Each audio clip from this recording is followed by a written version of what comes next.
ಕಳೆದ 26ನೇ ತಾರೀಕು ಅಕ್ರಮವಾಗಿ ಕಸಾಯಿಖಾನೆಗೆ ಸಾಗಿಸುವಂತಹ ಗೋವುಗಳನ್ನು ನಮ್ಮ ಶಿವಸೇನಾ ಪಕ್ಷದ ಕಾರ್ಯಕರ್ತರು ತಡೆದಿದ್ದಕ್ಕಾಗಿ ದೊಣ್ಣೆಗಳನ್ನು ತೆಗೆದುಕೊಂಡು ನಮ್ಮ ಕಾರ್ಯಕರ್ತರ ಮೇಲೆ ಮಾರಣಾಂತಿಕವಾಗಿ ಹಲ್ಲೆ ಮಾಡಿದ್ದಾರೆ.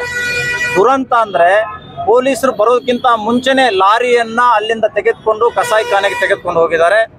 ಅತ್ಯಂತ ಖಂಡನೀಯವಾಗಿರುವಂಥದ್ದು. ಅದನ್ನೆಲ್ಲ ಖಂಡಿಸಿ ಇವತ್ತು ನಾವು ಕಲಬುರಗಿಯಲ್ಲಿ ಮಠಾಧೀಶರ ನೇತೃತ್ವದಲ್ಲಿ ಬೃಹತ್ ಪ್ರತಿಭಟನೆಯನ್ನು ಮಾಡಿದ್ವಿ. ಅಕ್ರಮವಾಗಿರುವಂತಹ ಕಸಾಯಿಖಾನೆಗಳಿಗೆ ಬೀಗ ಹಾಕಬೇಕು ಮತ್ತು ಗೋ ಸಾಗಾಟ ಇಲ್ಲಿಯ ಪೊಲೀಸ್ ಅಧಿಕಾರಿಗಳು ತಡಿಬೇಕು. ಒಂದು ವಾರದಲ್ಲಿ ತಡಿದೇ ಹೋದರೆ ಮತ್ತೆ ಉಗ್ರವಾದಂತಹ ಪ್ರತಿಭಟನೆಯನ್ನ ಜಿಲ್ಲಾಧಿಕಾರಿ ಕಚೇರಿ ಎದುರುಗಡೆ ಮಾಡಬೇಕಾಗತ್ತೆ ಅನ್ನುವಂತಹ ಎಚ್ಚರಿಕೆಯನ್ನು ನಾವು ಕೊಟ್ಟಿದ್ದೇವೆ.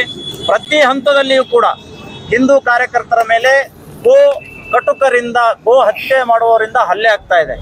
ಮುಂದಿನ ದಿನ ಇದನ್ನು ತಡೆದೇ ಹೋದರೆ ಉಗ್ರ ಪ್ರತಿಭಟನೆ ಮತ್ತು ಕೆಟ್ಟ ಪರಿಣಾಮವನ್ನ ಎದುರಿಸಬೇಕಾಗುತ್ತೆ ಅಂತ ಹೇಳ್ತಾರೆ.